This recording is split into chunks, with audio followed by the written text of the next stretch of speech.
Graça e paz, shalom, shalom. Olha eu e ele Olá. de novo na estrada. Vai virar um hábito nós gravarmos vídeos na estrada, na rua. É interessante, né? E nós estávamos aqui conversando sobre Naamã. E eu quero compartilhar, eu e ele e eu, com vocês, essa palavra. Lá em 2 Reis 5 vai falar de Naamã, esse grande homem. Um homem reconhecido, um homem cheio de pompa, um general bem vestido, mas por trás daquela grande veste, atrás daquelas estrelas, havia um homem leproso, que só ele e a família sabiam. Mas chegou um dia que havia uma menina na sua casa que conhecia o homem de Deus para mudar a sua história. E eu creio que você também conhece um homem de Deus e uma pessoa leprosa que pode mudar a história dele, né, meu amor? Com certeza. Fale. Naamã, a Bíblia diz que era um homem acima de qualquer suspeito, um homem íntegro, um homem reto, um homem fiel, um casamento abençoado, uma carreira política muito bem estruturada, né? Porque ele era primeiro-ministro, ele era ministro da defesa, perdão, do rei da Síria. Então ele era um homem acima de qualquer suspeita, porém leproso. Às vezes nós escondemos segredos, mas não podemos esconder de Deus.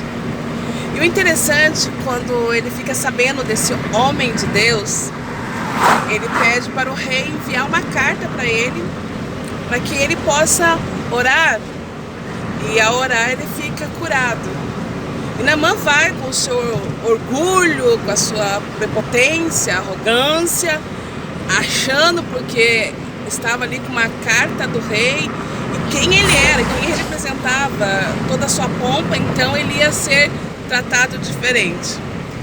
Mas quando ele chega ao homem de Deus, ele recebe uma voz profética, né, meu amor? Fala, meu amor. Interessante que Eliseu nem se dá o trabalho de recebê-lo. Ele manda que seu empregado, seu servo, Geazi, ou Geazi, como queira entender, vai lá e dá o recado: ô Naamã, o Eliseu falou para você ir ali no Rio Jordão e mergulhar 7 vezes. Tenha um bom dia, Deus te abençoe. E toda aquela pompa, toda aquela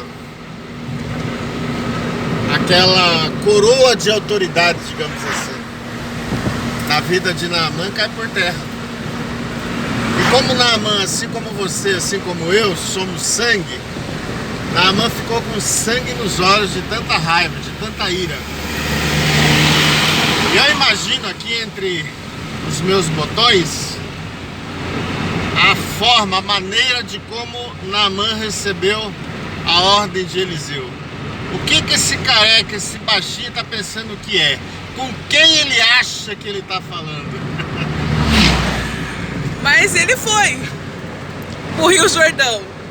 Chegando lá, tantos rios que havia onde ele morava, e agora eu vou me banhar nesse rio.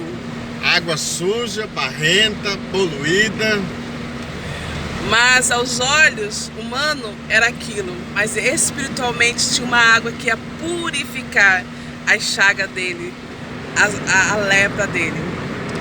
E ele achou que na primeira vez já ia acontecer o milagre. Mas Deus muitas vezes testa a nossa resistência, se nós confiamos, ou se nós temos persistência, ou se vamos desistir da primeira, porque a nossa vitória não está no começo e nem no meio, mas está no final. Então que você não pare na metade do caminho, prossiga. Porque na metade do caminho, se você pensar a metade para voltar, a metade para seguir, é o mesmo tanto. Então siga. E ele deu 7 mergulhos e voltou para casa sarado, restaurado, curado. Né, amor? Meu irmão, eu quero te dizer nessa manhã é que, na verdade, não foram as águas barrentas do Jordão que curaram a lepra de Naamã. Foi a sua obediência, foi a sua determinação, foi a sua necessidade de mudança de mente, de mudança de vida. Porque ele poderia simplesmente se banhar lá no rio, lá em Damasco, no rio Fafar, no rio Abana, ou em outro rio qualquer. Mas a ordem era o Jordão. E a ordem não partiu da boca de Eliseu, partiu do coração de Deus para aquela vida que estava em busca de algo que pudesse saciar o seu desejo de cura.